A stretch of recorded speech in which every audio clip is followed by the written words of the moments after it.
So me and my parents, on the way home from a spring training game, got in a car accident. The two things I really knew in life, baseball and my parents, were taken away from me at the same time. A car crash nearly ended Josh Hamilton's baseball dream before it even started, but that wasn't the only battle ahead. Drugs and alcohol dragged him down. Drugs and alcohol, I never used one without the other. He fought his way back, only for injuries to crush him at his peak. And when life couldn't hit harder, his marriage collapsed, taking $10 million with it. But how did things get this bad? Let me break it down. The rise and the fall. Hamilton was selected as the first overall pick in the 1999 MLB draft by the Tampa Bay Devil Rays out of Athens Drive High School, where he had dominated the competition with such ferocity that scouts literally salivated at the prospect of witnessing his professional debut. This wasn't just another promising prospect, this was a generational talent, the kind of player that comes along perhaps once in a decade. At Athens Drive High School, Hamilton had posted numbers that seemed almost fictional. He hit .529 with 13 home runs and ran the 60-yard dash in 6.7 seconds. The Tampa Bay Devil Rays, recognizing the extraordinary nature of this young athlete, didn't hesitate to make him their top selection, signing him to a substantial contract worth $3.96 million. Growing up, I was really good at sports. That's all I ever wanted to do. And that's all my life focused around, was playing and being a part of a team. I got drafted after high school to play professional baseball. Did really well. And had more money than I'd ever wanted to have. The early days of Hamilton's professional career seemed to validate every ounce of the hype that surrounded him. Here was a young man who possessed not just raw talent, but the kind of work ethic and dedication that separated the merely gifted from the truly great. His parents, who had sacrificed so much to nurture their son's extraordinary abilities, watched with pride as their boy began his ascent toward what seemed like an inevitable Hall of Fame career. My parents were there watching me play. It was a dream come true for me. But fate, as it often does, had other plans entirely. On a seemingly ordinary day in the spring of 2001, the Hamilton family's world was turned completely upside down. Following a spring training game, Hamilton and his parents were involved in a devastating car accident in Bradenton, Florida, where a dump truck T-boned their family pickup. The collision would impact the rest of Hamilton's life in ways that no one could have possibly imagined at the time. So me and my parents, on the way home from a spring training game, got in a car accident. A dump truck ran a red light as we were turning left and plowed into us. The two things I really knew in life, baseball and my parents, were taken away from me at the same time. The accident left Hamilton with a severe back injury that would sideline him for an extended period. But perhaps more devastatingly, his parents, who were also injured in the crash, were forced to return home to recover, leaving their 20-year-old son alone in Florida with nothing but time, money, and a growing sense of isolation that would prove to be a toxic combination. During this time, with his parents returning home to recover, Hamilton was left unsupervised, which contributed to his initial struggles with substance abuse. The young man, who had always been surrounded by structure, guidance, and the unwavering support of his family, suddenly found himself adrift in a world where his greatest allies, baseball and his parents, were no longer available to anchor him. So I had to find somewhere I could turn where I felt comfortable. I don't know if you've noticed, but I got tattoos. With substantial signing bonus money burning a hole in his pocket and seemingly endless free time on his hands, Hamilton began frequenting a local tattoo parlor in Bradenton.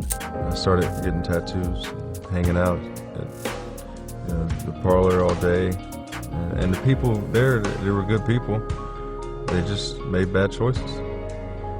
That's where I was introduced to my first drug and my first drink. This marked the beginning of his addiction to alcohol and cocaine, substances that would come to dominate his life for the better part of the next decade. The progression from casual experimentation to full-blown addiction happened with a speed that shocked everyone who knew Hamilton. The young man, who had always been able to excel at everything he attempted, suddenly found himself confronted with something he couldn't master through sheer force of will or natural talent. Drugs and alcohol, I never used one without the other.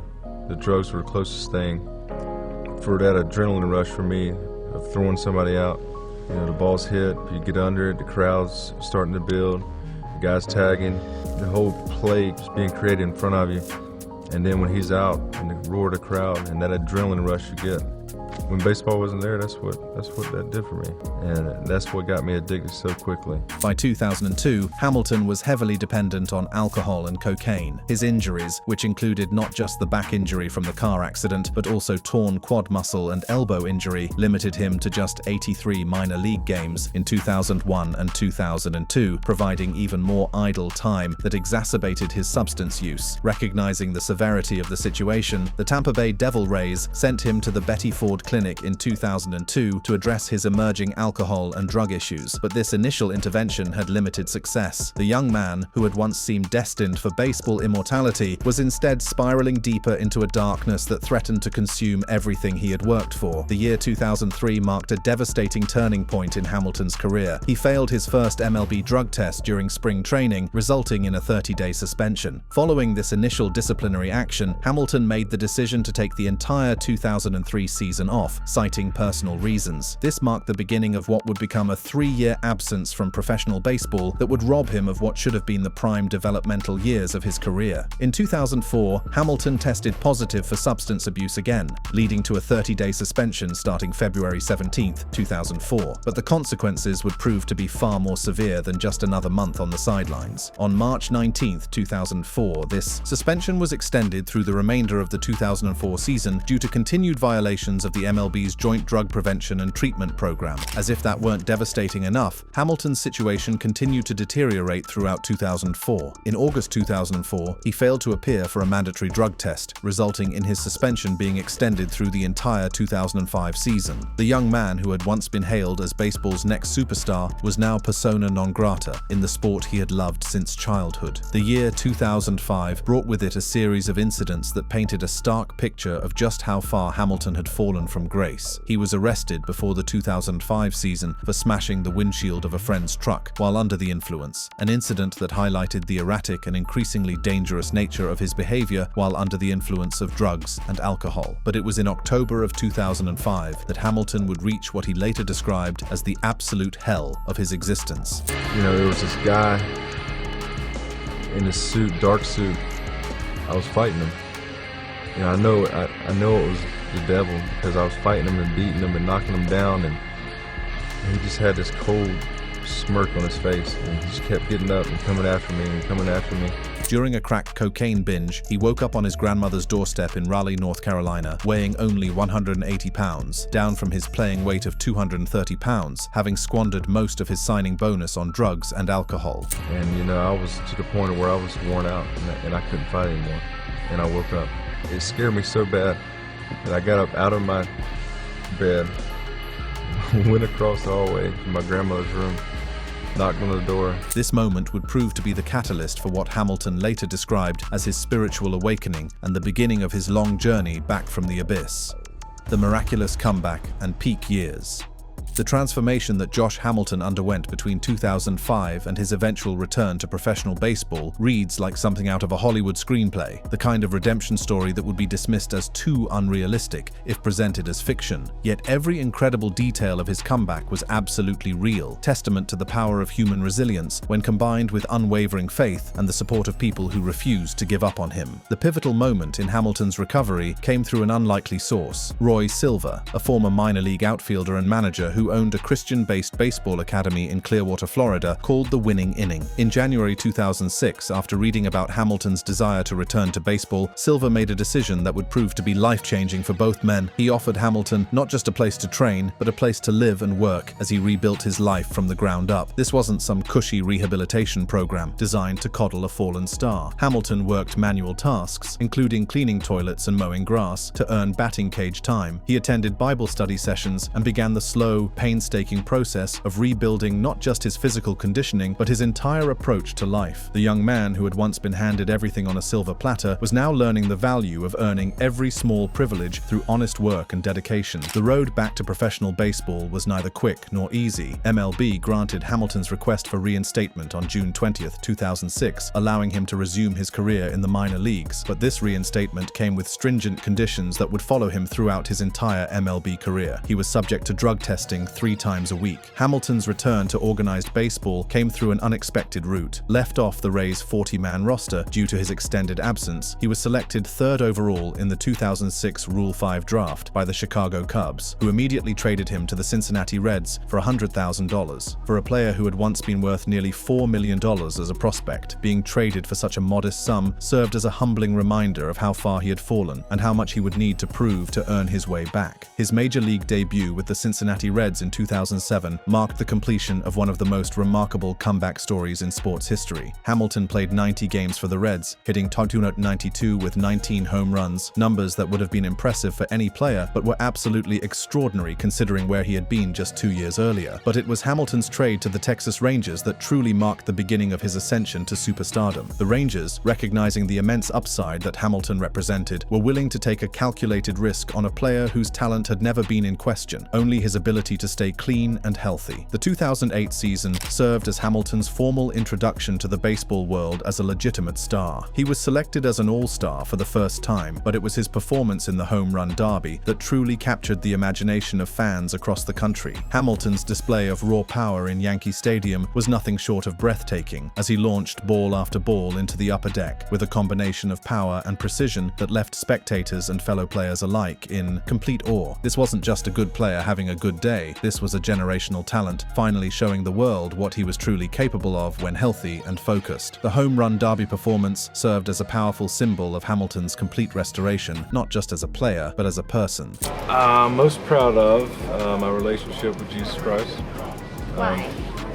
Because, ultimately, that's why I feel like, I'm here, is to have a relationship with what created me. And, living my life for Him makes everything else around me so much better. The 2010 season represented the absolute pinnacle of Hamilton's career and served as vindication for everyone who had believed in his potential for redemption. He won the American League MVP award with a .359 batting average, 32 home runs, and 100 RBIs, numbers that placed him among the elite players in all of baseball. But Hamilton's impact on the Texas Rangers extended far beyond individual statistics. Under his leadership, the Rangers reached heights they had never achieved before in franchise history. He led the Rangers to World Series appearances in both 2010 and 2011, coming tantalizingly close to bringing the first championship in franchise history to Arlington. The 2011 World Series, in particular, showcased both Hamilton's incredible resilience and the physical toll that his aggressive playing style was taking on his body. During the World Series, Hamilton played through significant injuries, including 3 detached adductor muscles in his left leg and a torn abdominal muscle. Despite these painful injuries, he managed to deliver one of the most memorable moments in Rangers history, hitting a crucial go-ahead home run in Game 6 that gave fans hope for a miraculous championship. The year 2012 would prove to be both triumphant and ominous for Hamilton. On May 8, 2012, he achieved something that had been accomplished only 16 times in Major League history. He hit 4 home runs in a single game, a feat that cemented his place in baseball folklore and demonstrated that even at this stage of his career, he was still capable of achieving the seemingly impossible. Throughout these peak years, Hamilton's story became much more than just a sports narrative. It became a powerful testament to the possibility of redemption and second chances. His openness about his struggles with addiction, combined with his willingness to use his platform to help others facing similar challenges, made him a unique figure in professional sports. So it's, my wife told me that God was going to allow me to get back to baseball, and my wife didn't know me as a baseball player. She never saw me play or knew me as an athlete, and she said, God's going to allow you to get back to baseball, but it's not going to be about baseball. It's going to be about sharing with people how He brought you back and how He got you through that storm, that season of your life. Hamilton achieved remarkable success during his time with the Rangers, earning 5 All-Star selections, 3 Silver Slugger Awards, and the AL Batting Championship in 2010. These accolades represented not just individual achievement, but validation of one of the most improbable comeback stories in sports history. However, even during these peak years, there were troubling signs that Hamilton's demons had not been completely conquered. In 2009, he experienced a relapse involving alcohol, which did not result in a suspension since alcohol is not a banned substance under MLB's drug policy. Another alcohol relapse occurred in 2012, his final season with the Rangers. And I look at it like this: you guys all know how hard I play on the field, and I give it everything I absolutely have. when I don't do that off the field, I leave myself open for a weak moment. These relapses, while not resulting in suspensions, served as reminders that addiction is a lifelong battle that doesn't simply disappear, even when someone achieves tremendous professional success. They also foreshadowed the challenges that would define the next chapter of Hamilton's career. As Hamilton's contract with the Rangers neared its end following the 2012 season, his future became the subject of intense speculation. The player who had once been considered damaged goods was now one of the most sought-after free agents in the game, with multiple teams willing to make substantial financial commitments to secure his services. The final fall and lasting tragedy. The winter of 2012 marked what should have been the crowning achievement of Josh Hamilton's remarkable redemption story. After 5 extraordinary seasons with the Texas Rangers, during which he had transformed himself into one of baseball's biggest stars, Hamilton found himself at the center of a bidding war that would result in one of the largest contracts in baseball history. The Los Angeles Angels signed him to a 5-year, $125 million contract, a deal that represented not just financial security, but validation of his complete restoration as both a player and a person. Yet this moment of triumph would ultimately prove to be the beginning of the end for Hamilton's career, setting in motion a series of events that would expose the fragile nature of his recovery and ultimately lead to a heartbreaking conclusion that continues to reverberate today. The warning signs began almost immediately upon Hamilton's arrival in Anaheim. His comments about Dallas-Fort Worth not being a baseball town before signing with the Angels alienated some Rangers fans, creating a rift with the fan base that had embraced him during his recovery and supported him through his previous relapses. This seemingly minor controversy would later prove to be emblematic of the poor decision-making that would characterize this period of his life. But the real problems were physical rather than public relations related. Hamilton's 2 seasons with the Angels were described as miserable due to injuries and subpar performance compared to his Texas Rangers days. On April 8, 2014, Hamilton tore the ulnar collateral ligament in his left thumb while sliding headfirst into first base, an injury that required surgery and sidelined him for 6 to 8 weeks. This injury was particularly frustrating because it was completely preventable, resulting from Hamilton's continued insistence on sliding headfirst, despite years of warnings from coaches and medical staff about the risks associated with this technique. Critics, including analysts and coaches, noted that his reckless approach increased his injury risk, raising questions about whether he should adopt a safer, feet-first sliding technique. The injuries continued to mount throughout 2014. In September, Hamilton missed most of the month due to right shoulder, chest, and ribcage injuries that made swinging painful. Despite returning for the playoffs, he went 0 for 13 in the AL Division Series against Kansas City, appearing completely overmatched and raising serious questions about his long-term viability as an elite player. In February 2015, Hamilton underwent surgery to repair the AC joint in his right shoulder, which was expected to sideline him for 6 to 8 weeks and force him to start the season on the disabled list. But this surgery would prove to be the least of Hamilton's problems during what would become a catastrophic 2015 season. And this latest one, this last one, between 2012 and 2015, a lot of my support system was kind of, I don't know, removed or kind of pushed away and other pieces added. Not all by my doing. So I've taken it back to 2012, pre-2012, as far as having my same support group. In the off-season before the 2015 season, Hamilton suffered a relapse involving both cocaine and alcohol. Recognizing the severity of the situation and aware that his mandatory drug tests would reveal his substance use, Hamilton made the difficult decision to self-report his relapse to MLB officials. He met with league officials in New York on February 25, 2015 to discuss the incident. The aftermath of this relapse would prove to be even more damaging than the relapse itself. An arbitrator ruled on April 3, 2015 that Hamilton would not be suspended, determining that his relapse did not violate his treatment program. This decision was highly controversial, with MLB Commissioner Rob Manfred and Angels management, including General Manager Jerry Dipoto, expressing disagreement with the ruling. The Angels' response to the arbitrator's decision was swift and brutal. The team traded Hamilton back to the Rangers in April 2015, effectively absorbing most of the $83 million remaining on his contract. The Angels also removed his photo from Angel Stadium, sending a clear message about their feelings regarding his relapse and the league's decision not to suspend him. And, so I've done a lot of growing and a lot of learning and soul searching, as you could say, over the past few weeks. Today is about moving forward, with the Texas Rangers. I'm back home. It feels good to be back here in Arlington.